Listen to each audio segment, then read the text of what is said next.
Welcome to the College Football Survivor Show, where playoff survival is always on the line. Here are your co-hosts, Doug Lesmerises and Shehan Jeyarajah. Big 12 preview time on the College Football Survivor Show. Tremendous guest today. Shehan's okay. I'm not that good. Sam Conn Jr., he's legit, though. Sam, senior writer at The Athletic. You've been covering, like, football in and around the state of Texas for many moons, right? Yeah, 17 years. I think I started in 2005 covering high school football at the Houston Chronicle. Did that for about 5 years, then moved on to colleges in 2011, and then spent some time at ESPN and then joined The Athletic last year. But yeah, primarily my career has been centered around covering Texas football at some level, mostly high school in the early parts, colleges for the last 10. Have done some NFL stuff, but it's not my favorite. So I really do like the little groove here of Texas college football. And guess what? When you have a dozen FBS teams and 5 Power 5 teams, that's plenty of ground to cover. And obviously it's a recruiting hotbed. So there's plenty to chew on in this. I like to call Texas its own football ecosystem. Oh, I like that. And so within that ecosystem, here you are, you're this veteran journalist, you've been around the block, and here's this young whippersnapper on the scene, Shehan Jeyarajah, coming up through the ranks. What did you think when you first met Shehan? No, good, enthusiastic, great attitude, good reporter, asked good questions. And he had a job that I was very jealous of because before I got my job at The Athletic covering Texas college football, I was covering, a little bit of everything for ESPN. I was doing a little bit of Big 12. I was doing a little bit of SEC, a lot of state of Texas. But Shehan had the job. He had he was kind of, I jokingly call myself the Texpert. Shehan was kind of that before I was, because he was the college football reporter for Dave Campbell's Texas football. And I'm like, that's the best job right there. That's the best job in the state is you cover Texas college football, which means you get to canvas all these programs in the state, but you also get to dabble a little bit in recruiting. And you get the best of both worlds because you get to sneak out on a Friday night if you want to see some recruits, but you can also watch the guys who move on Sundays in the NFL and see how they do, watch the Patrick Mahomeses of the world. So that's kind of the best of both worlds. But to me, like I said, college football here is the passion for it is unparalleled. So I thought he had the best job. So I was very jealous of that. And then I just, when I got to The Athletic, I was like, can I just be this guy? Can I basically have the same job? And then he ran me out of town. Look at that. That's right. I know. Because I don't care about, and no offense, I don't care about Ohio State. I don't care about Big Ten football or Pac-12 football. I really only care about what goes on in this part of the country. So that's the job I wanted. But no, Shehan is a good dude, has been a great friend. And I always enjoy bouncing and running into him across the landscape, across the state of Texas. I'm sure we'll see each other here in a few weeks at Big 12 Media Days. Definitely. All right.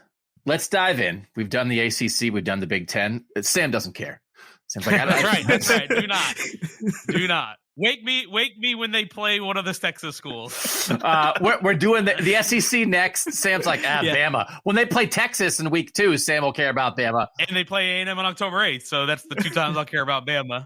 Sam's like, Nick Saban, whatever, dude. They do recruit Texas, so that's true. So I do have to care about them in that regard. They do take all of our players. Yes, that's correct. Right. They do come in here and get some 5 stars, man. They do a good job. I say what I said about Ohio State. Ohio State comes in and gets 5 stars out of Texas too. Yeah, Jackson Smith and Jigba. Yeah, is making Ohio State go. All right, so we are going to do like we did with the other ones. We'll do Heisman favorite, Heisman dark horse, playoff favorite, playoff dark horse, the spoiler, the game of the year.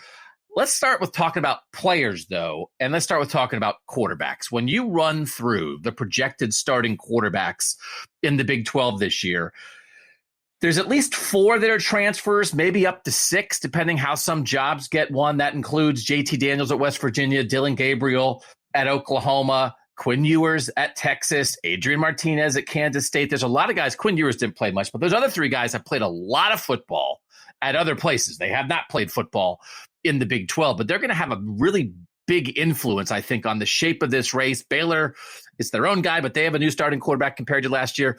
Sam, what do you think is just sort of the level of quarterback play as we anticipate this Big 12 season? And is Dillon Gabriel going to be the best quarterback in Oklahoma, the best quarterback in the Big 12, or could it be somebody else? That's the thing. I think it's very up in the air. We're in a spot. We're not necessarily in the golden age of Big 12 quarterbacks like we were 6-7 years ago. This is very much up in there. You got a lot of unproven guys. You mentioned Gabriel. Gabriel, I think, is proven for what he's done. It's just a matter of doing it in this conference and with this team. JT Daniels, obviously at West Virginia, is going to be super intriguing. I'm really intrigued by Blake Shapen at Baylor. Certainly Quinn Ewers came with a lot of fanfare at Texas, and you watch the physical ability when you watch him play, and it's like it's eye-popping. I understand why he was the number one recruit. I think Gabriel's probably in the best situation because he has worked obviously with his OC before, Jeff Lebby, and that makes the transition so much easier. So yeah, if I were wagering today, I'd probably put a bet on him as being the best guy, being the potential first team all conference guy, because he's already got that chemistry with Jeff Lebby. But I will throw you a dark horse here, and it's kind of hard to pick which one, but whoever starts at Texas Tech is going to put some eye-popping numbers out because we got Zach Kitley's offense. Now, of course, again, there's a transition there to get used to it, but Tyler Shuck or Donovan Smith or Baron Morton, whoever ends up as that starter, if you watch what Zach Kitley did at Houston Baptist, if you watch what Zach Kitley did at Western Kentucky, I'm betting whoever wins that starting job is going to probably get in the mix for a first-team all-conference bid out of the Big 12 because they're going to probably throw for 4,000 yards and 35 touchdowns. Shehan, when we did the ACC, all we did was talk about quarterbacks. Like, how do you see this quarterback conference shaping up in the Big 12? Yeah. Well, one thing that I'll mention is that I was a year early on the Tech thing. Last year we were like Tyler Shuck, that's going to be the all Texas first team guy. Now I think this is really the year where somebody's going to throw for 5,000 yards and make everybody go crazy. Definitely not the strongest crop of quarterbacks like you mentioned, but the guy that I'll mention is Adrian Martinez. I think for so long at Nebraska, he was kind of asked to just be the offense, which seems crazy with the coaching staff that obviously made its hay, coaching at Oregon. But I think that you go to Kansas State. First of all, the first thing that I love is that it's a much more structured situation than what he had at Nebraska. Obviously, Chris Kleiman and his staff, dating back to their time at North Dakota State, what they did with Carson Wentz, what they did with Easton Stick. I think they did a great job with Skylar Thompson as well the last couple of years in getting him ready for prime time. And I think that now he's going to come in and be in a very structured situation. And next to somebody who I promise you we will get to later, Deuce Vaughn at running back, one of the best players in college football, in my opinion. I think that really has a chance to hit because Adrian Martinez is the most talented quarterback to play at Kansas State since if we're talking talent, like Michael Bishop. Yeah. I mean, like, all respect to Colin Klein. I don't think that obviously as a passer, he was what Adrian Martinez is. So, like, he was a Heisman finalist, right? He was a Heisman finalist. He was a Heisman finalist. He was a Heisman. Very, very good. He was and also he's going to be running that offense. So Colin Klein's still around. But yeah, so there are a lot of guys that I'm intrigued by. Definitely, I mean, West Virginia, like you talked about with JT Daniels, they've been looking for a quarterback so bad the past couple of years, and their offenses have been, I don't even have a word to describe how bad they've been. They've been frustratingly bad. Like, you watch them play and you're just like, they've got some players, they've got some guys, but everything that they try to do seems like a bad idea. And so you kind of wonder whether finally getting a relatively sure thing at quarterback in there can kind of pull everything together. But at the same time, it doesn't answer all the questions.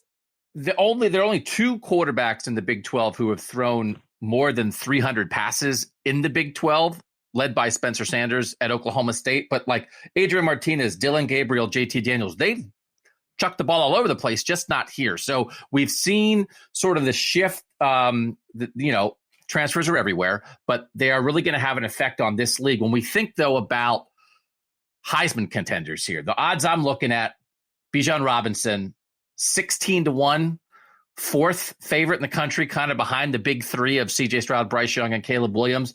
Quinn Ewers at 20-1. That must be some kombucha money people betting on Quinn Ewers at 20-1. Holy kombucha. I still haven't had any. I feel bad. I feel like the name, image, and likeness thing. I should be. Oh no! All right, he gets a deal. I'll drink the thing. So that's on my list. Quinn Ewers went to my rival high school, so I don't feel any need to make sure that he gets his bag. But he got the bag. Now I'm just trying to look out for the company. The company gave the money. I want them to make a buck on. If you're going to South Lake Carroll, your family already got the bag, right? You're all good. You're all good. Trust me, we know. I'm just looking out for soft drink companies. Thank goodness. That's what I'm here to do. I mean, I drink 17 Diet Cokes a day. I should drink something else sometime. Who is the best? Dillon Gabriel's like 30-1. That's like tied for 13th in the odds. Shehan, who's the best Heisman candidate in the Big 12 this year? So I think that when you talk about Heisman candidates, you need to obviously think about quality of player, but I think that you also need to talk about quality of story. And if Texas is really good, I mean, Bijan Robinson's going to get a lot of credit for that. He obviously is a known commodity. He maybe could have been a Heisman contender last year if he didn't get hurt. I think he could have been among the top 5 guys. And that was on a team that was 5-7. That was on a team that was very bad. Now I think this year, as you know, I'm not setting the world on fire with my Texas takes, but I think that they could win 8 or 9 games, and I think that if they're very improved and Bijan Robinson, I mean, the thing that I love about Bijan Robinson is that he is a different kind of running back, right? Like he is the kind of running back that even NFL teams will look at and be like, well, we could maybe use one of those. Which it's rare these days to find a running back that I think that everybody universally takes seriously, but when he's got it going, he has that kind of load. I'd encourage anybody to go watch the fourth quarter of the TCU game last year where he just basically carried them to the finish line. It was insane. So I think that he's going to have the most ridiculous numbers. I think he's a universally known name, relatively speaking, in Heisman circles. And I think that if Texas is just pretty good, like the funny thing about them going 5-7 is that I think that does, in the mind of people who maybe know some stuff, maybe does set the bar a little lower than what it could be heading into year 2, even though obviously they're the Big 12 favorites right now, according to the odds makers. Brilliant by Sark to come in year 1 and lower the bar and then be like, oh, now in year 2. He's running the Dave Aranda, man. It's a smart move. Yeah. Or the Matt Rule. Or the Matt Rule. I know a whole lot about that, but I think that if they go and they win 8 or 9 games and they pick off Baylor or Oklahoma State, one of these teams, and one of those teams is rolling, and Bijan has a huge game against one of the good defenses, I think that that's probably the pathway for a player from the Big 12 to win the Heisman. It's a quarterback award. It's become that, but he has a chance to be like the representative of running backs in the country, that just the way he plays, the NFL talk that he's going to get. Last year, he dislocated his elbow against Kansas in game 10, ends his season. In that TCU game you referenced, he carried 35 times for 216 yards. His 9 other games, he averaged 18 carries for 101 yards. I say that only because I think there's room for him to get even a little more of a workload. You look at Kenneth Walker III last year, averaged 22 carries per game. Breece Hall averaged 21 carries per game. Sean Tucker from Syracuse, 21 carries per game. He was such a workhorse, as you mentioned, Shehan. But they didn't overwork him. You look at his other, it's like, I had 15 carries here, 17 carries here. He's physical enough. He could get 23 carries every week if they want to. Sam, how good do you think Bijan Robinson is? And do you think that there's a legit pathway to him for him to be in this Heisman conversation? Yeah, to echo off Shehan, I think Texas has to be at least an 8 or 9 win team for that to happen. I mean, that's just the reality. You can't be a 6-6 or probably even a 7-5 team and him be in that race. But I think that's feasible for Texas. I think, to me, they've done enough personnel wise. I still would like to see them improve up front on the offensive line, and a lot of that's going to be determined by what they get here in the summer with these 6 freshman offensive linemen they get. How much improvement is that going to give them, how much better they're going to get as run defense. That's all team stuff. But to me, when you watch, and I was at Red River last year when they played Oklahoma, when you watch him play and when you watch him cut and accelerate, he's just different. He's different from everybody else. And I get it's again, you get why he was a 5-star when he came out. I do think if they get to 8-9 wins, I do think he can be in the very thick of the Heisman race, because Sark, and he made no bones about it last year, and I don't think he'll make any bones about it this year. That is the centerpiece of the offense. Bijan Robinson is integral to what they do.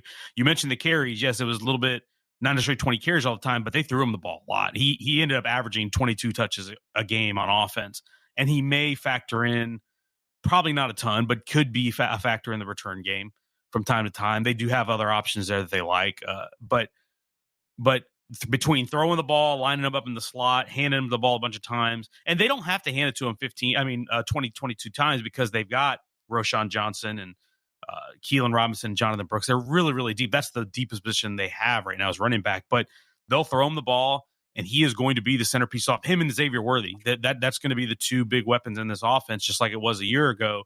It's just a matter of taking some pressure off of him with your Isaiah Nayers of the world and, like I said, the other backs that I mentioned. So I do think, to me, if I'm putting money today, yeah, I'm putting it on Bijan just because his pure talent, man. Like, and the thing is like you said, it's a quarterback award and it's also a team award to a certain extent. But to me, I feel like as a voting block, we're moving more into recognizing the individual talent. Do some people still kind of, let's give it to the best quarterback on the best team? Yeah, but I feel like with the surge for Aiden Hutchinson last year, Will Anderson, even though he didn't get as many votes as I thought he should have,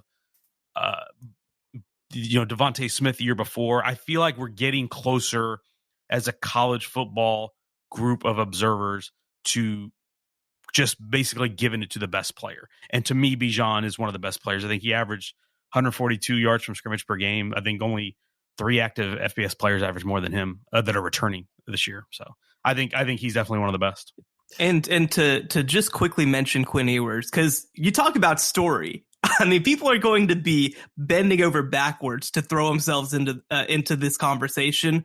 The issue that I think that he'll run into is, I think for a quarterback, you're really judged on team success, right? Like, I think as another position group, you are. But like, again, I think Texas could go 9-3 and Bijan rush for 2,000 yards and him have a chance to win it. I think that Texas not only has to win the Big 12, but like probably has to at least be right on the edge of the college football playoff for Quinn Ewers' story to like come through enough for him to win it. Now, if this was a like dark horse case, if Quinn Ewers had dark horse odds, then like that's an interesting case.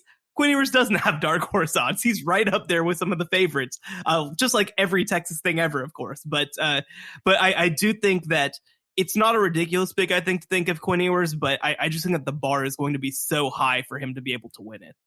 So if we all kind of agree that Bijan's probably the best candidate, I do think both Bijan Robinson and Quinn Ewers, Texas doesn't have to beat Alabama in week 2, but they have to look good. They can jumpstart a real candidacy by ripping off a big run, drop a couple highlights, do something. You don't want to look like Will Anderson ate your lunch and then be like, oh, I'm a Heisman candidate. So that's right. That will be important for that.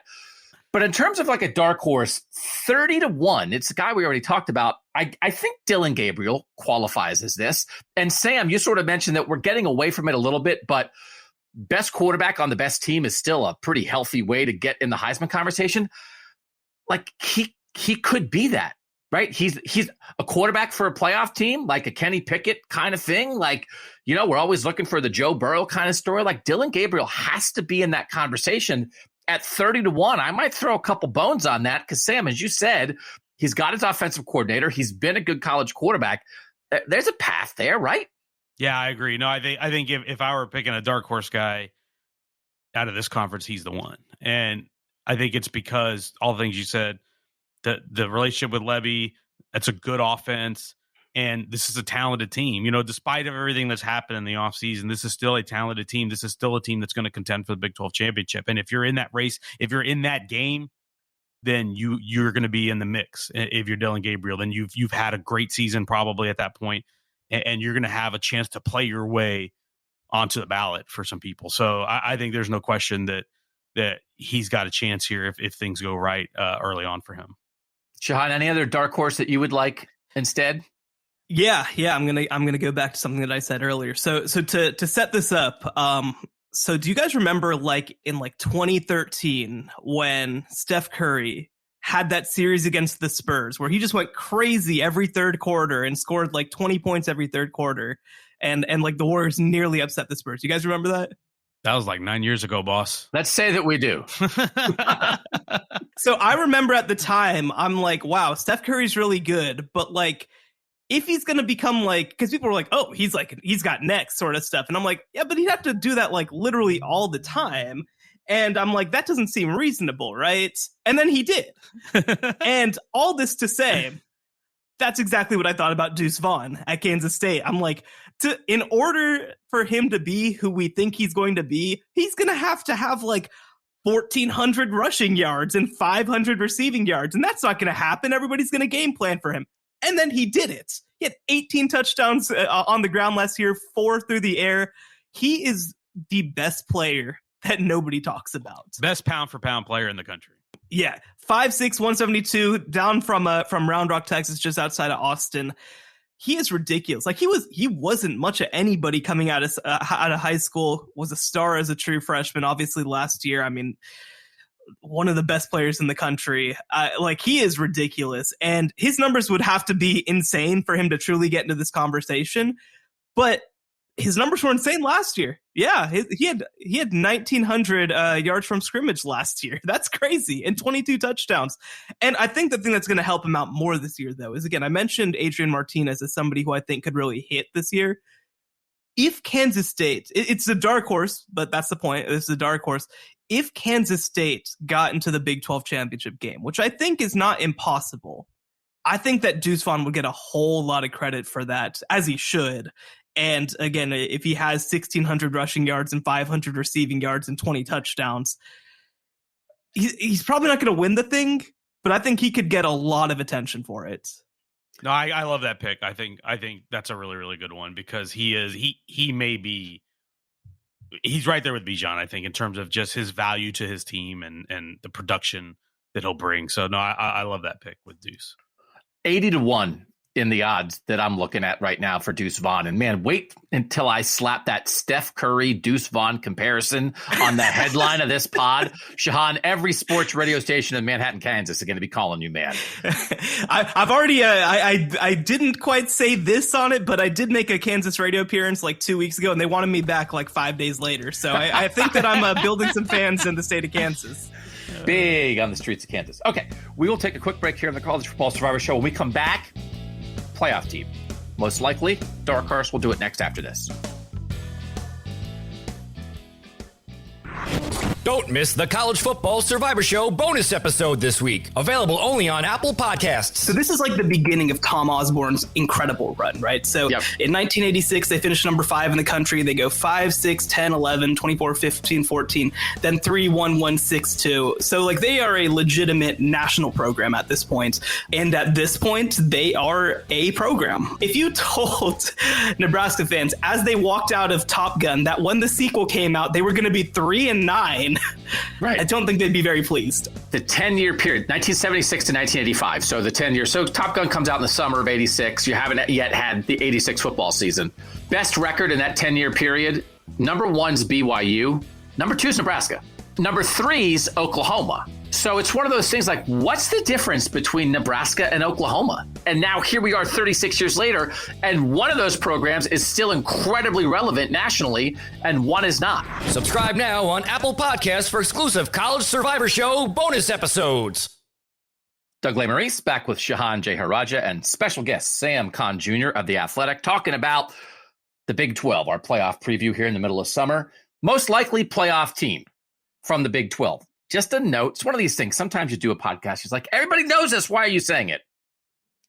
The Big 12 is the only Power 5 conference that has only ever sent one team to the playoff. That Oklahoma has gone 4 times. Nobody else from the Big 12 has ever gone. The Pac-12 has sent Oregon and Washington. The ACC sent Florida State in the first year and then Clemson. The Big 10 has sent Ohio State and then Michigan State. Michigan have each made it once. And the SEC has sent Alabama, Georgia, and LSU. In the Big 12, it's been Oklahoma or nobody. How dare you? Cincinnati just made it. I know, they don't think it count yet. I also don't want to watch 1996 Nebraska highlights on the Big 10 network, okay? You are in your conference you're in, and then when you change, then we can talk. I swear, they are gonna, if they're, the Big 12 is going to start hanging Cincinnati playoff banners. It's going to make my head explode. And Oklahoma ones, by the way, after Oklahoma. I know. It's the SEC is going to be like, oh, a 4-time SEC playoff team, Oklahoma. It's like, no. So SEC, the SEC legend Baker Mayfield and Kyler Murray. It'll be great. Oh, remember when the Boz was just ripping up the SEC, and it's like, no, that doesn't. You don't bring the catalog with you. That's not how it works. Who's the most likely playoff team from the Big 12 this year, Sam? This one's tough. I'm probably gonna say something that I think a lot of people don't necessarily agree with, but I think Baylor's going to win the conference. And if Baylor's going to win the conference, then to me, they're the most likely playoff team, because the only shot of the Big 12 has of getting a team in is having a conference championship. They're not in an SEC position where you can get a second team in that doesn't win the conference. So I think Baylor, they were very close last year.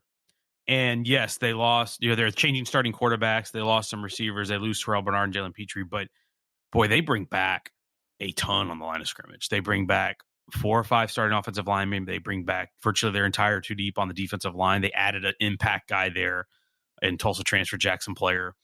I think they're going to have to figure some of the other parts out, but boy, I to me, they're the favorite to win the Big 12 just because of what they have coming back on the line of scrimmage. And you also have your coordinators coming back. That stability, I think, is going to go a long way. So to me, out of this conference, I think Baylor's the team. Blake Shapen at quarterback, that adds to the chances of Baylor winning the Big 12, or makes it a little more uncertain given the fact that he unseated last year's starter in the spring? I mean, to me, it tells me if they were willing to make that change, if they were willing to bench Gary Bohannon, who led them to that 12-win season last year, then to me and we saw flashes of shape. We saw him in the Big 12 championship game. I thought he played well, and he finished the season against Texas Tech fairly well. I think what he does is he gives the offense a higher ceiling. Like Bohannon, I thought the way Grimes used him was masterful in terms of the way he used both his throwing ability and his ability to run. You guys remember that Oklahoma game? He really, really hurt Oklahoma on the ground, moving the chains and in the red zone. Shapen I think is going to give their downfield passing game a little higher ceiling, just because. And Grimes, I think, would tell you, if you ask him, I think the moxie and the kind of carefree gunslinger type mentality that he plays with kind of probably reminds Grimes a little bit of Zach Wilson a little bit. Not to say that Shapen is Zach Wilson, but that's the kind of attitude that he'll play with. That's the kind of way he'll throw the ball. And I think with that, just what they have up front, I think they got a real chance to be special offensively and to take it another level. They got to find another Abram Smith, certainly, but I think with who they've got coming back, and they've got, I think they would like to have, some more experienced receiver, but with that line, the tight ends and Shapen, who's got some experience, I think they're in good shape. That your team, Shehan? You got somebody else?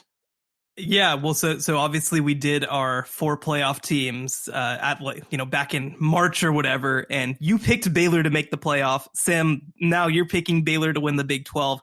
I, as the Baylor guy, am just not ready to do it because I think I don't want to saddle them with that kind of expectation. I don't know what it is. I think that I don't know what it is. I can't quite get there. I think they have a really good chance to be playing in the Big 12 championship game. I do. We're going to learn a lot about them week 2 against BYU. They go on the road. That's going to be one of their tougher games of the year, in my opinion. They got Oklahoma. They got Texas. I think it's going to be an interesting test to see that. But Sam's right. They've got the best trenches in the Big 12, and I don't think it's that close, just with all the people that they bring back. I mean, he mentions bring back 4 or 5 offensive linemen. Like the 5th guy that they brought back was like a part-time starter for them, right? Like, so they bring back basically every key contributor on the offensive line. They bring back everybody on the defensive line. It's going to look different this year. This past year, it was a very secondary heavy team and linebacker heavy team. This year, I think that you're kind of hoping that they look more like the Matt Rule 2019 team, where the defensive line dominates and gives everybody else a chance to grow up. So they absolutely have a chance. But you mentioned it off the top, Doug. Nobody from the Big 12 Conference other than Oklahoma has made the playoff. Until that happens, it's hard for me to pick against them. I think it could be a little bit of a rocky year, right? Like, I think that it could be a little bit of a transitionary year. One thing that I'm very curious to see is with Dillon Gabriel and Jeff Lebby coming in. The funny thing about it is that, in the Big 12, right? Like this wave of offenses hit literally 15 years ago, right? I mean, Jeff Lebby coached in the Big 12 more than 6 years ago. And so like the Big 12 is kind of built to stop it. I'm curious to see how that transition works. It's going to be very different, I think, than the AAC for Dillon Gabriel. And it's going to be very different, I think, also than the SEC in a lot of ways relative to Jeff Lebby. But you look at the talent that they've got. I think Marvin Mims is going to be one of the best receivers in the league. I think defensively they have a chance to improve quite a bit. It's hard for me to pull apart what part of it is Oklahoma, what part of it is Lincoln Riley, what part of it is roster, what part of it, it's hard for me to pull those things apart. But until somebody beats Oklahoma to the playoff, they're probably going to be my pick. I would just like to note that was on March 23rd when we did our early playoff picks. And as a disclaimer, anything previously said on this podcast does not necessarily apply to the current discussion. So I'm not going to stay with my Baylor pick that I made in March because I do agree on Oklahoma. I think that they have a chance. They had Spencer Rattler and Caleb Williams last year, and they have a pretty good chance for their quarterback play in 2022 to be better than it was in 2021 because it was so erratic and they changed quarterbacks last year. They lost a couple of receivers in the transfer portal, but Marvin Mims is legit, and Theo Weiss, who was hurt basically all last year. In 2020, those were their two leading receivers. It'll be their two leading receivers this year. They have 6 transfers in their 2 deep on defense. They had 5 guys who made any kind of all Big 12 defensive team last year. All 5 of them are gone. But they brought in a lot of bodies, and Brent Venables is as good as it gets on the defensive side of the ball. It's patchwork, but you can see how it might work. So it's not a super convincing case. We haven't talked about Oklahoma State, but I think you can throw them in there. We haven't talked about Texas yet in these terms. I think there's a race, Sam, right? That I don't know there's anybody like pounding the table saying like, boom, it's over. That's the team. No doubt about it. This could be like a really interesting Big 12 in the top half of the conference, right? Yeah, no doubt. I think that's the interesting thing. To me, in my mind, there is a divide between Baylor, Oklahoma State, and the rest of the group. And to me, the rest of that group needs to prove that it can crack in. But that's not to say that the divide is so much that a Kansas State can't crack in, or a Texas can't crack in, or TCU even to a certain degree. To me, those teams are all going to have to prove it to me before I consider them in the mix for the Big 12 championship. I look at that trio of Sooners, Cowpokes, and Baylor as the 3 that are the safe bets to be in playing in Arlington in December. So that's to where I feel. But I do feel that the conference there's not so much separation from them that it's out of the question that if Texas catches fire, if they beat OU in Red River, then maybe they can get in the mix. Or like Shehan said with Kansas State earlier, who knows, with Adrian Martinez and Deuce Vaughn. I think it's not out of the question, but I would definitely call it unlikely. So let's do dark horse then. If we think that's the top trio, who could come from off the radar? Who's the best dark horse playoff candidate in this conference, Shehan? I think that so I come down to 2 teams. One of them, like you said, I would consider more of a dark horse, but like the issue is that Vegas doesn't, right? Texas is the favorite to win the league. That's real? That's real. That's a real thing that sports is just everybody in Austin making a beeline. Yes, probably. I mean, listen, do you understand how much money has moved into Austin in the last year? It is impossible to buy a house, and they're spending all of their discretionary income on Texas stock. But no, I mean, I think that there's a pathway for them, right? I mean, I spend all my time, crapping all over Texas and them having a chance to win the league, but like, there's a very legitimate path that things work out, right? That Quinn Ewers hits. I mean, Quinn Ewers is ridiculous from a physical perspective. I remember watching the 2019 state champ, or was it 2020? No, it was 2020 when he played against Cade Klubnik, and Cade Klubnik is the number 1 quarterback in the class of 2022. And like, they were just different people, man. Like Quinn Ewers was a man, and Cade Klubnik is really, really good. But like Quinn Ewers is like, oh, there's Joe Montana over there, right? Like he has that kind of physical talent. Now, he hasn't done it against a defense, at the collegiate level. It's a completely different story. But like, there's a chance that hits. There's a chance that some of these receivers hit. There's a chance that some growth on defense is enough, and maybe Pete Kwiatkowski as defensive coordinator kind of evolves, especially with Gary Patterson in his ear. Like, there's a pathway for sure where everything kind of works out. But that's the issue, is that I think everything has to work out for them to really move into this group. And so for me, they're a dark horse. They're not like a real contender. And the other team is Kansas State, who we've obviously talked about a lot. I think that there's a chance that if some things hit right, I mean, they're on the short list of teams that I think arguably you could make a case that Kansas State has the best offensive and defensive player in the league. It's not necessarily one that I'd make, but Deuce Vaughn is up there with the best offensive players in the league. And they've got a defensive end over there whose name escapes me right this sec. It's Felix Anadike Uzoma, I believe is his name. He's awesome. Defensive end. Yeah, he's awesome. Outside of players named Will Anderson, he is the leading Power 5 sack returner in college football. He had 11 sacks last year. So he is really good and has the chance to be, at the end of the year, Big 12 Defensive Player of the Year. And if you've got the best offensive and defensive player in the league, you're going to give yourself a chance. And I think that Kansas State might have that. So I didn't believe you when you said that Texas is the favorite, but I just Googled it. I'm reading this story. 2022 Big 12 championship odds picks. Texas favored to win title, but Baylor, Kansas State have most value, by Shehan Jeyarajah on May 30th on CBSSports.com. So this could be a great con. That's like you write it, then you come on a podcast and say it, and you just make it be true. Why else do you think they let me come on the show? It's the gospel of Shehan, whether it's true or not. So I'm citing you to back up you. Texas plus 175, Oklahoma plus 200, Oklahoma State 4-1, Baylor 6-1. So I guess, Sam, it is hard to call the betting favorite a dark horse, but I'll allow it. They're my dark horse too. Do you have a different dark horse, Sam, as a playoff candidate here? To me, the playoff candidates have to come out of the top three I mentioned. I cannot, even though I think those guys you mentioned, Texas and K-State, as potential dark horses in the conference, I don't see them as potential playoff candidates. To me, I cannot buy in on Texas until they show me something with that offensive line and they show me something with their run defense. Against Alabama, by the way. Exactly, and they got Alabama in week 2. Let's not act like we don't know how that's going to probably end up. If it happens to be that Texas plays like they did against LSU in 2019 in week 2, then that could be a catalyst for them, and maybe they are in the conversation. But right now, until I see some significant improvement up front on both lines of scrimmage for Texas, I cannot buy into them as a conference champion, a potential conference champion.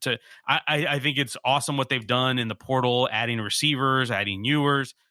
They even went to the FCS ranks and got a linebacker to address the position there. Demonte Tucker Dorsey from James Madison, all great additions. But the hay is going to be made at the line of scrimmage in run, in pass pro, and in run defense. And so that to me is the big question for them. To me, and we go back to the team we haven't talked a lot about, the dark horse to make the playoff is, funny enough, a team that was very close to doing it last year's Oklahoma State. And apologies to the Oklahoma State fans, because I think we started this discussion about who could be the best quarterback in the Big 12, and it wasn't it Spencer Sanders that finished first team all conference last year, and he's still around. That was the thing that happened. Yeah. So respect to Spencer Sanders. He's back for another year, and coming off first team all conference. And yes, they lost a few, but they've got some intriguing talent. Colin Oliver, I really love the way he broke out as a freshman last year. And this is a program that has been a consistent winner and they've been a consistent contender. And I feel like Oklahoma State is one of those teams that when nobody's talking about them and there's not a lot of expectations on them, those are the years that they seem to pop up and get you. And last year was one of those years. There's going to be a lot of discussion about Baylor. There's going to be a lot of discussion about Oklahoma with all the changes over there. Obviously, Texas because of all the transfers. But Oklahoma State, to me, if you're picking a dark horse to make the playoff out of this conference, I think it's probably the Pokes. Is losing Jim Knowles like enough of a reason to not think the same way about Oklahoma State? When we did a podcast a little bit ago about the most important people in the playoff race, Jim Knowles as the Ohio State defensive coordinator was very high on our list. Or, they get Derek Mason, Gundy's still in charge. They have the way they want to do stuff, Sam. Jim Knowles is good. So is Derek Mason. They'll be okay. Yeah, I mean, it's certainly not that cut and dry, just because when you go through a coordinator change, and there's always going to be differences, whether it's in scheme, terminology, even if it's subtle, it's going to take time. So there's time there. But Derek Mason, I think there's no question to me about his defensive chops. I think he's been a strong defensive coordinator wherever he's been, a good defensive coach. And I think you couldn't have done much better than Derek Mason in finding a replacement for Jim Knowles. So to me, I don't really worry about them that much. And I think, like I said, everything else they've done there, they've done a great job of recruiting overlooked talent and developing that talent and to make them, all Big 12 caliber guys. So I think to me, they're set up really, really well. Yeah, my big question with them is I don't really question them so much about coaching or any of that stuff, right? I mean, Derek Mason is as good of an addition as you're ever going to make at defensive coordinator. My question with them is in the secondary, right? I mean, they lost a lot from a unit that really defined that team in a lot of different ways, right? I mean, they obviously played a 3-safety unit with Jim Knowles there. I expect that they're going to play a lot of that still. They lost some key cornerbacks. They lost some key safeties. That's kind of my big question is who kind of steps up into that role. Defensive line is probably going to be the place where you expect to see them grow even more. Obviously, like you mentioned, Colin Oliver, I mean, if we're talking about best defensive players in the league, stud. Yeah. He's going to be he's going to be somebody who by the end of the year might be an All-American. And so, they've got guys. The question is, if last year it was that they were like the number 3 defense in all of college football, arguably, and we're like, okay, offensively. And now I think they probably have to be good offensively. And, you bring back an all Big 12 first team quarterback, I suppose. So, you give yourself a chance. That was the meanest way anyone has ever said first team all conference. Put some respect on my man, offensive coordinator Casey Dunn. Yes. He was very good. He's very good. But a big part of how he was good last year was he was like, let's make Spencer Sanders not have to do very much. And let's literally use this 5'7" running back as a battering ram to just clear the way and then throw some play action. And that running back is gone now because he just disintegrated after being used that much. But they were a yard. They were half a foot from possibly getting into the playoff, Bubba. They were very, very close. They were. So they're a good program and they're in good shape. They're a very good program. I think that they'll be a 10-win team this year, which I mean, again, we talk about Mike Gundy quite a bit on this program because we're big fans. I don't think he gets enough credits for what he is, because I think that he's elevated. We actually had this conversation a little bit yesterday. He's elevated this program to the point where you don't realize or think about the fact that they are very much a have-not program because of what he's done there. So they'll be right in that conversation. I agree. I think that top 3 group is going to be really intense. All right. So then when we try to think about the Big 12 game that's going to matter the most for the playoff picture, if you think Texas can at least not get blown off the field by Alabama, and if they have any kind of anything, not think that. I said if. Then maybe you think, right, Red River in October, hey, Texas, Oklahoma, that could be interesting. Is Texas possibly for real? But, Shehan, I mean, the way we've been talking about stuff, maybe that's not the game that you guys think is going to matter the most. Which one do you think matters the most, Shehan? I'm going to point to the team that I did not pick to make the playoff, and you guys did. I'm going to point to that week 2 game. Baylor versus BYU. They go on the road. BYU, I think, is going to be a legitimate top 15 team. And one thing that you've seen from teams getting into that playoff mix, I'd point to Oregon last year. When a team has a legitimate, big time non-conference victory, it can make their path a lot more manageable. And on top of that, I think it can really elevate the league as well. Especially, I think, in a league like the Big 12. I mean, again, you don't really have to do that in the Big 10 or SEC, but in the other leagues, I think that can be a really big deal. Actually, I'd even point to UCLA beating a not very good LSU last year. They jumped up into the top 15, and then all these Pac-12 teams were able to get top 15 victories because UCLA was kind of propped up. I think that Baylor, if they go on the road and beat BYU, I expect BYU to be a preseason top 15 type team. To go on the road and do that, I think would push them right into that top 7, top 5 conversation if you're Baylor. And I think that wouldn't just be huge for Baylor, who then I think would legitimately be able to sustain a loss. And if they go 12-1, they would make the playoff. But I think that it also would be a huge opportunity for the rest of the Big 12 as well. If Oklahoma State beats a top 7 Baylor, if Oklahoma beats a top 7 Baylor, I think that just helps raise the league in general. And again, I really look at some of these non-conference games, especially from the maybe 3 more have-not leagues. When you have an opportunity to do that, I think that's a huge deal. Very excited for the Big 12 banners to be hanging on both the Baylor and BYU sidelines in that game. What a great conference game. Get to, the Big 12 gets to win no matter what. How about that? The Big 12 wins no matter what. I will say, and just to note, again, last year when UCLA beat LSU, and some people said, ooh, what a good win. Shehan was on this podcast saying, it doesn't matter because LSU stinks. So Shehan was all over that. And I will say the same thing, when we get to the Pac-12 show and we talk about Utah, Florida. It's a perfect opportunity to beat a name brand program and get the credit for beating a name brand program without actually having to be a truly name brand program. It's a very good point because, again, that early sort of perception based on those early wins. Oregon hung around in the playoff picture all year because they beat Ohio State in week 2. And even when it was like, is Anthony Brown one of the 85 best quarterbacks in college football? It's like, but they beat Ohio State. They still deserve to be in the picture. And I was one of the people shouting that. So one of the things, Sam, that is hard, and more conferences want to go to this by getting rid of divisions. I mean, you obviously could look at Oklahoma Baylor on November 5th and be like, well, if those are the 2 teams that we're picking as the 2 best teams in the conference, then their game must be the most important game. But also there seems like a pretty decent chance that they'll rematch in the Big 12 title game. And not that it makes the regular season game irrelevant, but you can lose it and survive if you've done your work the other week. So then how do you view that? What do you think is the most important game for the playoff race? Yeah, that to me, obviously those I think are the 2 favorites. And so that obviously is natural, but you're right. You can redeem yourself in Arlington if you take care of business. So to me, there are 3 games in this equation that are the most important. It's Red River, because that to me, obviously for OU it's a must win if you're going to win the conference. If you're Texas, if you're going to be in the conversation, then you have to win that game. It's Baylor, Oklahoma on November 5th for the reasons we stated, and it's Bedlam because if Oklahoma State's going to be in that mix, then last year obviously Bedlam was the catalyst for them getting into the Big 12 championship. So those are the ones for me. And I guess I probably will lean towards Bedlam being the most important because I guess like last year could be elimination game of sorts. And it's the penultimate week of the season. So November 19th.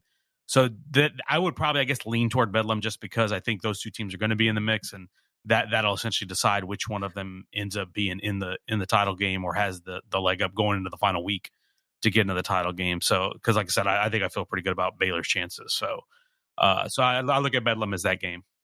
I think that Bedlam, like one of the teams that comes from that game, is going to be playing in the Big 12 championship game. I mean, we can feel pretty confident about that. And so, whether it's the winner of that game or whether it's, there's a chance that maybe the loser of that game could get in, but it probably is going to be a play-in game, just like it was last year. And when the stakes are highest, man, that's a crazy game. Especially now that we've opened up the idea that Oklahoma State can theoretically win the game. Yeah. No, that is like you get over the hump sort of mentally and emotionally, and then all of a sudden now you're just playing football. You don't have to worry about all the past. November 19th, Oklahoma State at Oklahoma. That one is in Norman. When we come back, we'll get to our last categories. Which team could play a spoiler role in the Big 12 this year? Which team that's not really a playoff contender right now in the Big 12 will be one in 5 years? And then we'll finally make our official playoff picks next on the College Football Survivor Show. The College Football Survivor Show, where playoff survival is always on the line. Doug Lesmerises. Make sure you're reading Shehan Jeyarajah at cbssports.com, and make sure you are reading Sam Conn Jr. at The Athletic. Sam, who's the spoiler in the Big 12 this year? Probably not a playoff team, but could screw up somebody else's playoff hopes. Texas Tech. We talked about it early in this show. I'd mentioned Zach Kittley in that offense. Boy, are you telling me you want to defend that offense? I don't think that's going to be a lot of fun. And Joey McGuire, obviously, a lot of energy. I call him a walking espresso shot. I think he's going to get that. He's got that fan base already fired up. I think you're going to see that team play hard for him. But I also have to give some credit to the previous staff because I think McGuire and this coaching staff was left with a really good roster. They're in really good shape. At a lot of positions, they've got a deep quarterback room. I think Tech is a team that probably will go back to a bowl, and I think can probably, just because of what they can do offensively, and they've got a veteran defensive staff, and I like the pieces they have returning. I think they can really, really muck it up for somebody, and I think this is going to be the first year of them potentially actually building something long term, as opposed to the churn that they've had in the last decade post Leach. They've had Cliff for 5-6 years and didn't work out, and then they went to Wells and got rid of him 2.5 years in. I think Joey has a chance to stay there a while, and I think they have a chance to build something in Lubbock. So I think this will be the first year of that. And when you have the talent at quarterback that they have, and like I said, they've got a lot of good talent returning in the secondary. They've got some skill guys that we saw in that Liberty Bowl win over Mississippi State. A lot of those guys catching those passes were guys who are going to be back this year. So I think Tech is a team to watch out as somebody that could really muck it up for some people down the stretch. You expecting Tyler Shuck will be the starter at quarterback there, or does Donovan Smith have a shot to work in? No, I think Donovan's got a shot, and I honestly wouldn't rule out Baron Morton either. He looked, of the three in their spring game, he looked the best. And he's a young talent. He's the highest rated quarterback recruit they've ever signed at Texas Tech. So I wouldn't rule out any of them. Shuck, if I'm placing a bet, yeah, I probably place a bet on Shuck just because of his experience, and he's seen it. He started before. He was off to a really solid start last year before he got hurt in that Texas game and missed the rest of the season. So if I put my money on somebody, I'd probably put on him. But I think it's not out of the question any of those three guys can start. And the thing that I'll mention, too, about Texas Tech is that they are positioned very nicely to be able to ruin somebody's day, because they play Oklahoma the week after Bedlam. So potentially, and they're on the road. Last game of the year. Yep. Yeah, and Oklahoma's on the road, too, in that game. So potentially big emotional Bedlam win, and then just completely trip over your feet against Joey McGuire and the boys. Against Baylor, they are the week right before Oklahoma, and Baylor also plays them on the road. And then for Oklahoma State, they play them right after playing Baylor. So like a lot of look aheads or letdown spots potentially for Texas Tech, which just feels perfect, right? Like that just feels like it's absolutely going to happen, and somebody's going to be cursing Lubbock to the sky sometime when they cost them a playoff spot. I like that pick a whole lot. I think that's one that could make a lot of sense. I feel like I'm going with Kansas State for every answer here, but I'm going to go with Kansas State. So Baylor actually, when I look at this November slate, I think that actually either Kansas State or TCU kind of fit into this boat, because they've got at Oklahoma versus Kansas State versus TCU at Texas. That's a pretty tough stretch just in terms of like emotional baggage that late in the year too. You're going to have obviously the playoff rankings and all that coming out. And I think that could be a potential difficult spot. Oklahoma, they have them on the week right after Nebraska. Nebraska last year obviously wasn't a game that went the way that Oklahoma fans wanted.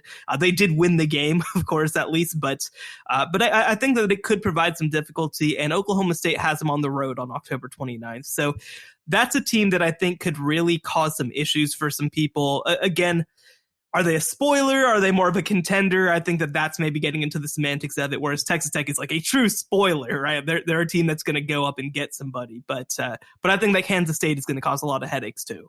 What about Iowa State? Is that somebody we could see in this roll down the stretch too?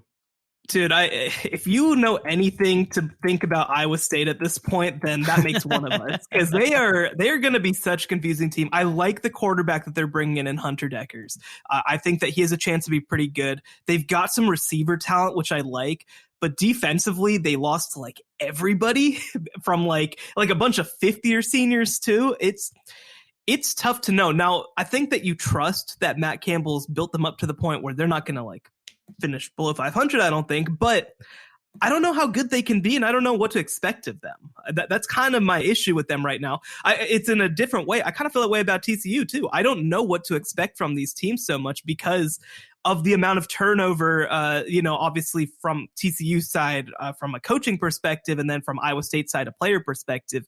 They're such unknowns to me, so I kind of feel like I'm just slotting them somewhere in that 6 to 8 role and not sure what to expect. So I'll throw out another dark horse that we haven't talked about.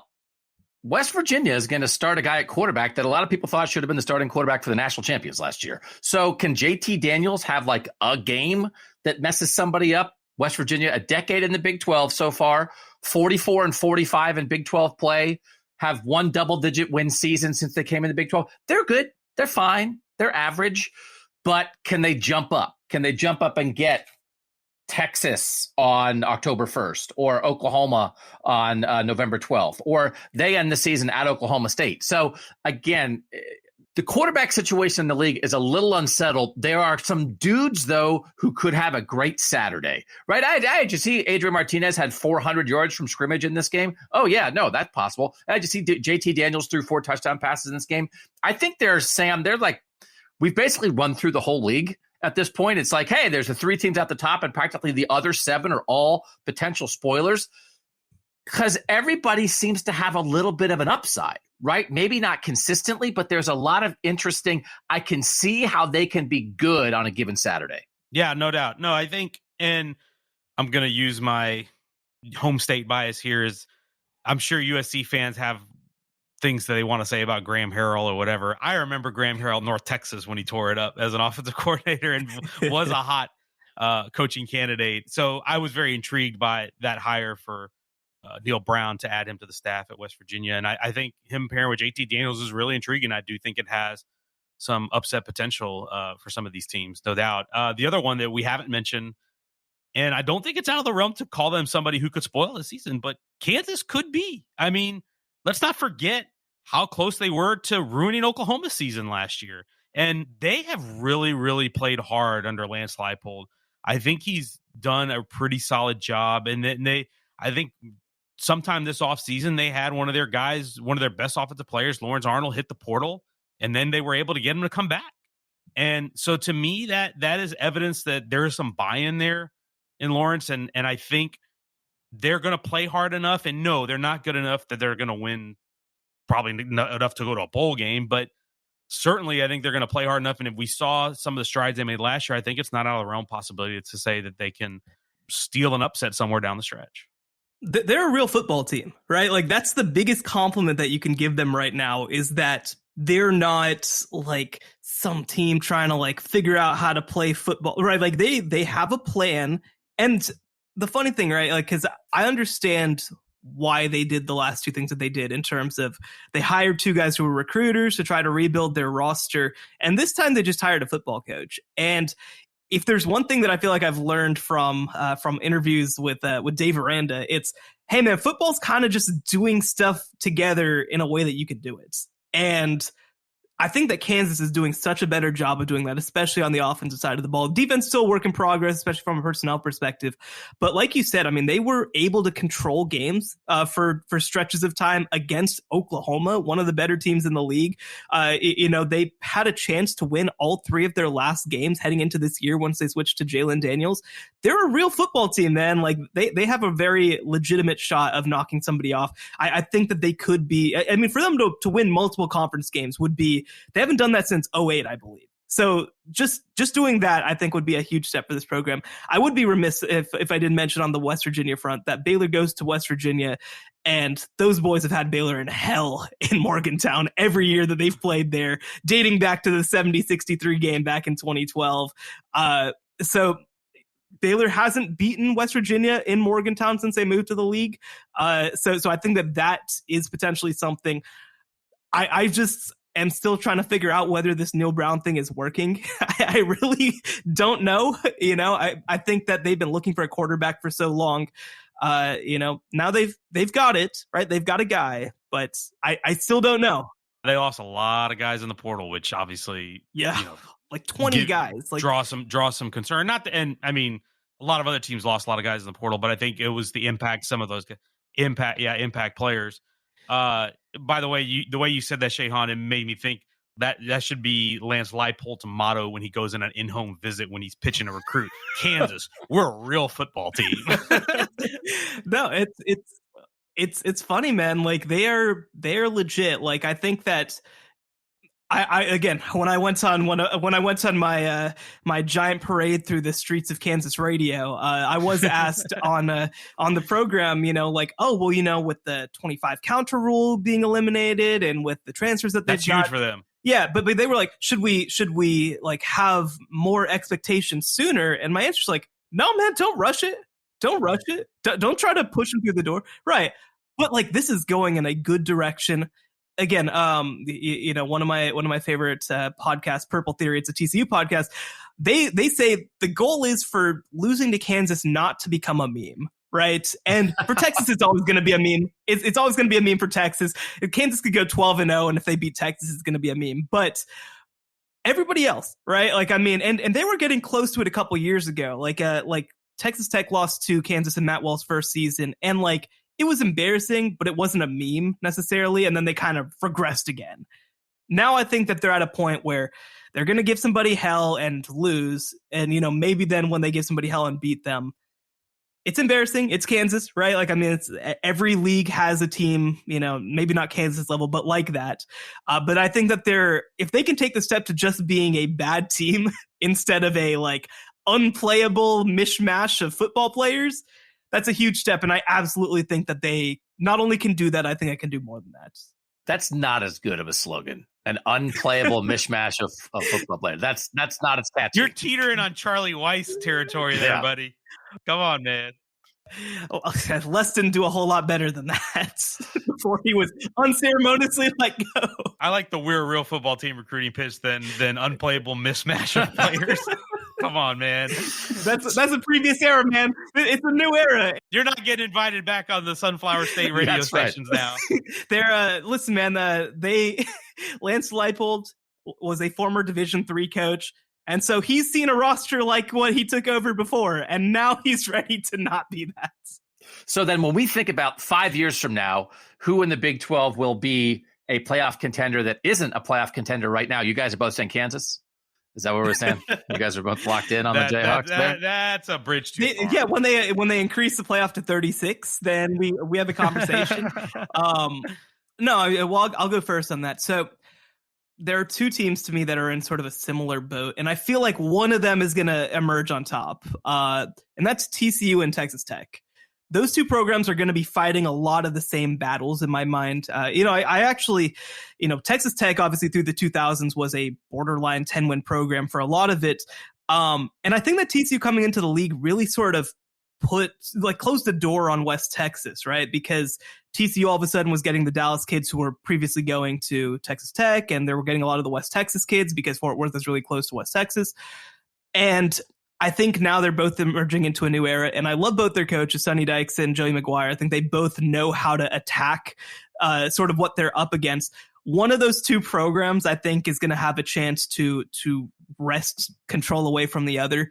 I would lean TCU because I just think the task is a little easier there, being in the Metroplex and the funding that they've had historically. But I mean, look, again, Texas Tech post last round of realignment has been a disaster, but before that they were not, right? I mean, sometimes realignment does crazy things, and I would not be surprised if Joey McGuire is just the right guy to get them back into that conversation too. Who you got, Sam? Can I pick a team that's not yet in the conference but will be? Yes, you absolutely can. And I was a little surprised that Shehan didn't go there initially, but yes, they're coming. Houston's already a contender, to be clear, so I can't pick them. Not a playoff contender, they're not. Cincinnati is, because Cincinnati made the playoff, but Houston is not, in my opinion, a playoff contender at this point, but I think in 5 years, they could very well be. I think they are the team, like Cincinnati's already there. BYU, I think we know what they can do. We've seen what UCF has done, but I think of the teams coming into that conference, I think Houston has the highest ceiling because of their location and the stability, the spending. They've been willing to spend like a Power 5 program even before getting there.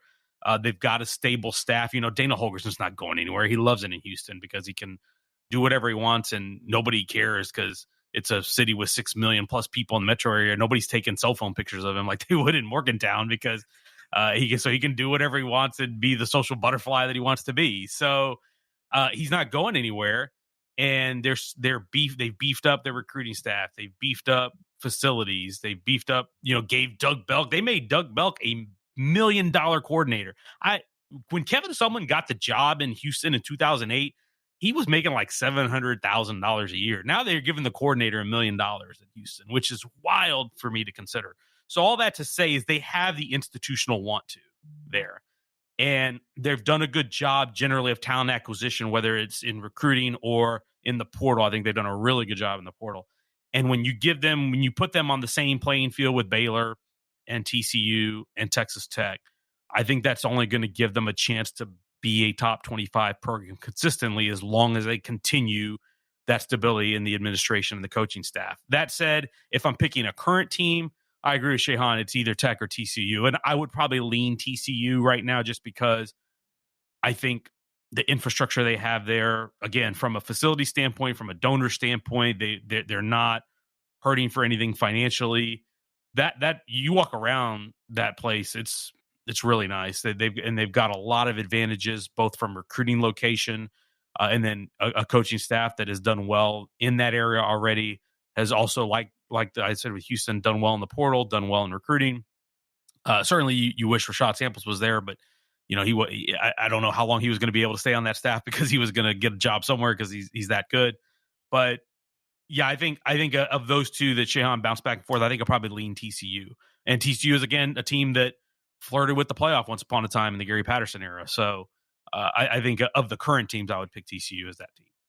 Yeah, and I will mention, I very seriously consider Houston to be a team that could enter the playoff conversation this year. Like, obviously on this show, we pull 12 teams together that we consider contenders. I think we're absolutely going to have a conversation about Houston. They have a chance to be 2022 Cincinnati, but if we're not counting them in that conversation yet, I mean, Houston fans will tell you, and there is some truth to it, that the reason that they didn't get into the Big 12 was because everybody was scared of what they would do when they would get there. and that's obviously some talk, but there's also something to it. I mean, Houston has a lot of advantages from a, like you mentioned, a recruiting standpoint, from a branding standpoint. They've got a big alumni base. Like, they are a program in a place where football is king. And I think that absolutely when they move to the Big 12, it's going to be, I think, one of the dynamics is going to be the most fun to watch over the next 10 years is going to be out of these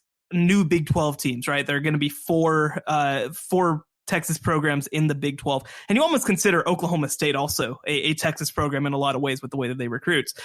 Which one of these programs emerges? Which one of these programs doesn't? I mean, I think that it is a little bit of a zero-sum game. I don't think all of them can be good at the same time. And so, in the last round of realignment, it was Baylor who kind of moved up after 2012 and Texas Tech who went down.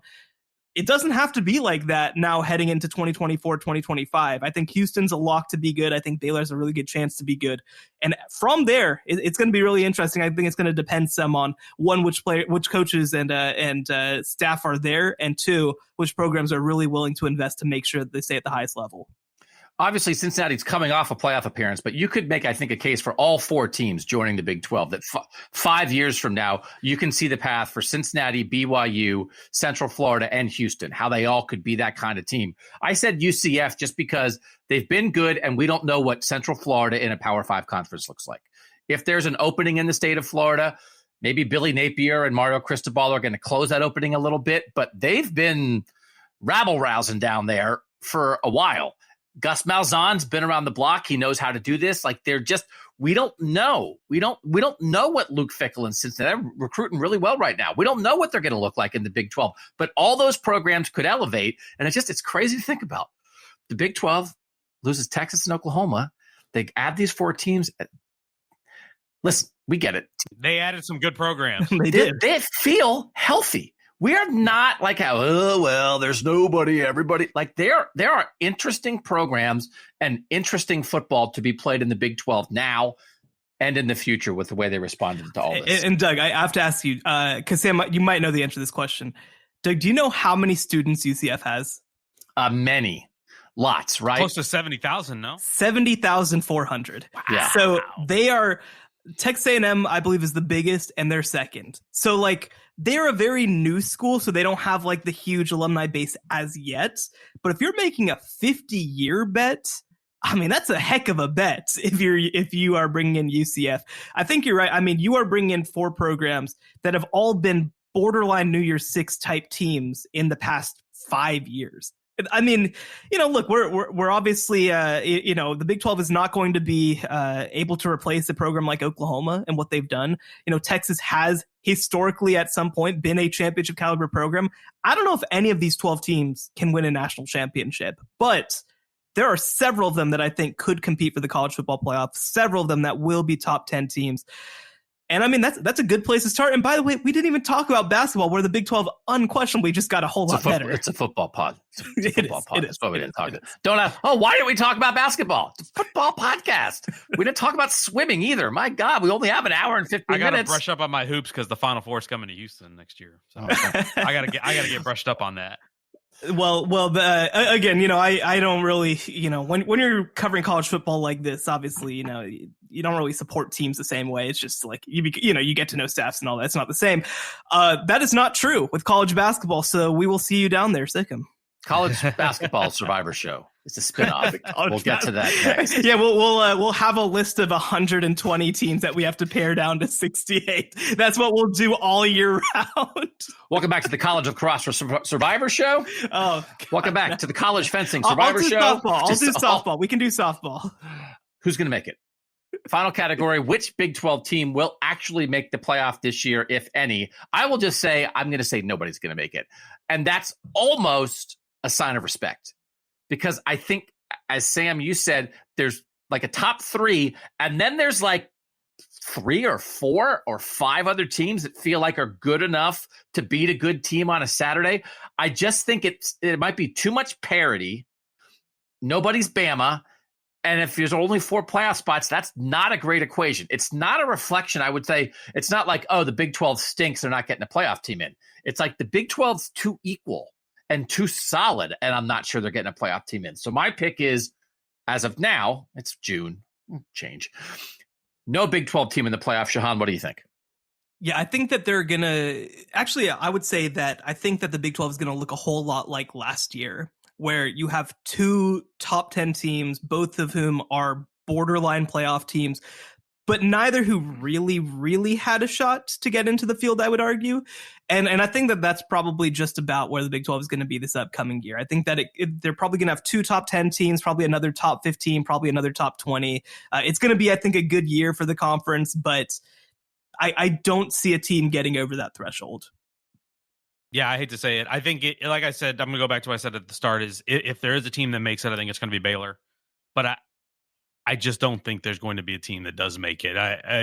Shehan, I went to, not to your former employer, I went and pulled up my writer's poll answers from Dave Campbell's Texas Football of the 4 playoff teams, and I did not put a Big 12 team in that group. So I would agree with you guys. I just don't think it's going to happen this year. But that said, I like you, Shehan. I think you'll end up in a similar situation as you had last year, where you have a couple teams in the top 10 or maybe the top 8 going into the final weekend. And hey, if you get some chaos at the top and championship weekend, then maybe you can sneak yourself in. But if I'm picking a day, yeah, I would guess that no Big 12 team will make it. And actually, I'll correct myself. There will be 5 top 15 teams in the Big 12, because both BYU and Houston will also be in the top 15.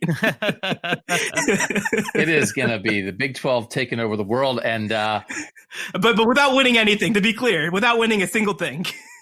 And what if, like, Nebraska's good? That's a Big 12 team, right? I mean, like, let's claim everybody. Hey, all right. This is just making stuff up at this point. Nebraska being good. Past, present, and future Big 12 teams. I will say I'm going to be very curious to watch that Oklahoma-Nebraska game, because Oklahoma very nearly lost it last year, and this will be their first real football game with this staff. And they're going on the road to a place that could not be more excited to be playing them.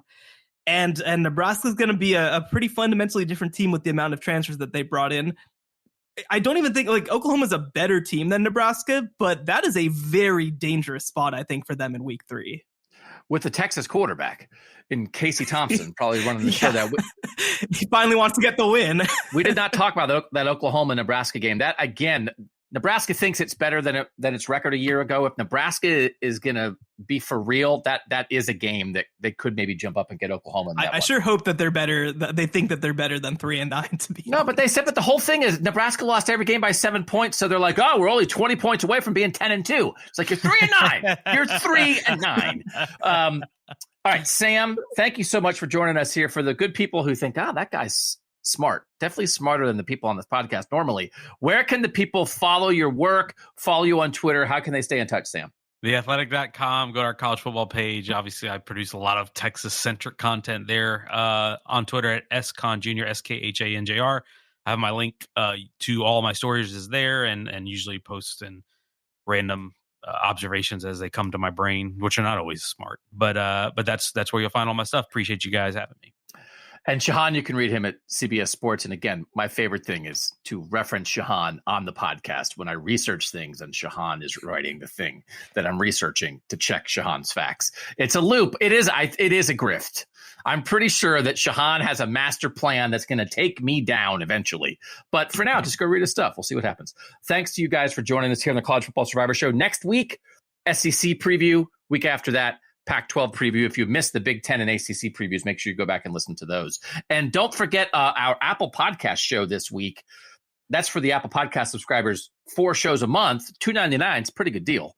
You subscribe to Apple Podcast. We did the Top Gun test.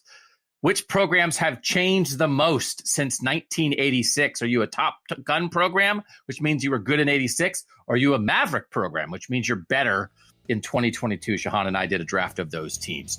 For now, for Sam Khan Jr., for Shehan Jeyarajah, I'm Doug Lesmerises, and that was the College Football Survivor Show. The College Football Survivor Show, where playoff survival is always on the line.